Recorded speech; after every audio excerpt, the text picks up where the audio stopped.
If you could see what is going on behind the screen of this life, you wouldn't suffer at all. It is a cosmic motion picture show. This movie that God is projecting on the screen of this earth has no value to me.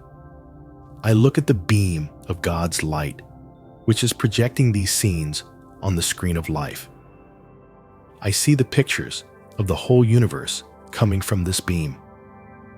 Your machine of cosmic law is throwing on the screen of the universe the scenes of jealousy, of love, of hatred, of wisdom, but you remain uninvolved in your plays.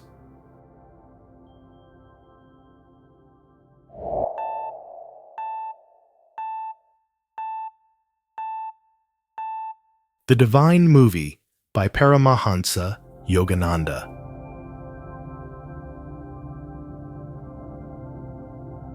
From age to age, from civilization to civilization, same old pictures are shown over and over again, only with different characters playing the parts. I think God gets a little bit bored with it all. He is tired of it. It is a wonder that he doesn't just pull the plug and stop the show. He has created pictures of light and shadows, the hero and the villain, good and evil, and we are the audience and the actors.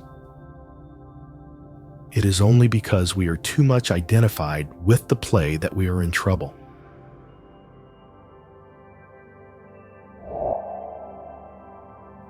Without shadows as well as light, there could be no picture. Evil is the shadow that converts the one beam of God's light into pictures or forms. Therefore, evil is the shadow of God that makes this play possible.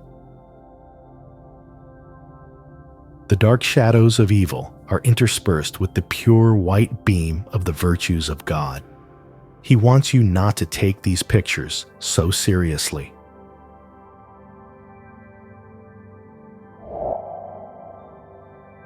The director of a movie sees the murders and the suffering and the comedy and the drama as means to create interest for the audience.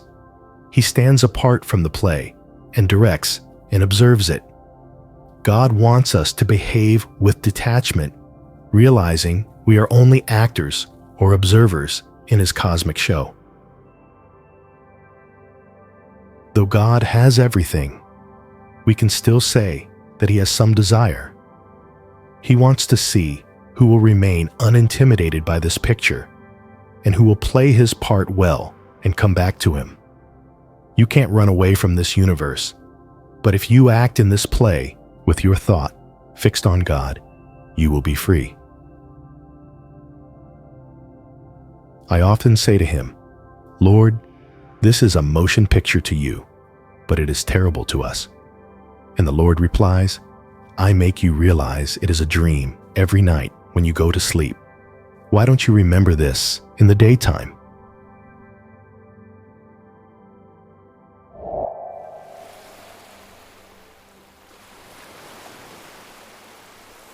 The way to supreme happiness will not be found by the scientist, nor by material-minded people, but by those who follow the masters who say, go back to the booth of the infinite from which you can see the projection of all these cosmic motion pictures. Then you won't be troubled about God's creation, God's play.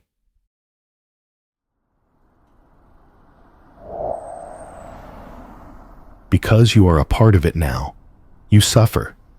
You must stand aside and watch it, and then you cannot suffer. When you are an observer, then you can enjoy this play. This is what you must learn. To God, this is only a movie.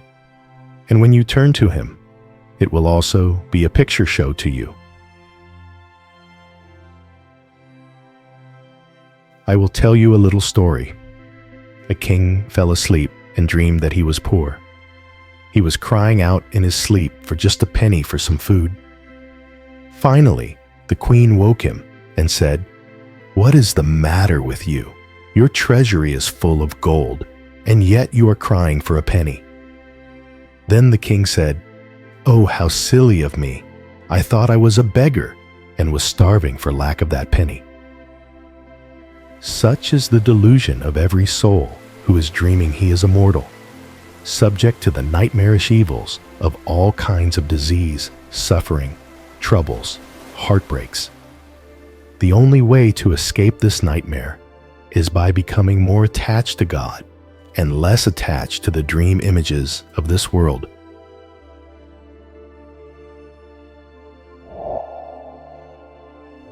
It is because you have put your attention on the wrong things that you suffer.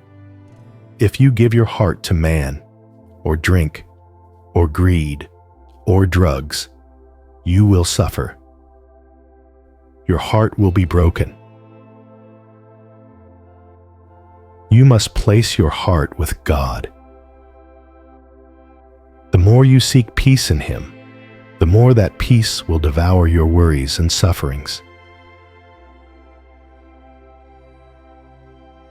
You suffer because you have allowed yourself to become so susceptible to the evils of this world. You must learn to be spiritually tough, spiritually strong. Do all the things you have to do, and enjoy what you do, but inwardly say, Lord, I am thy child, made in thine image. I don't want anything but you.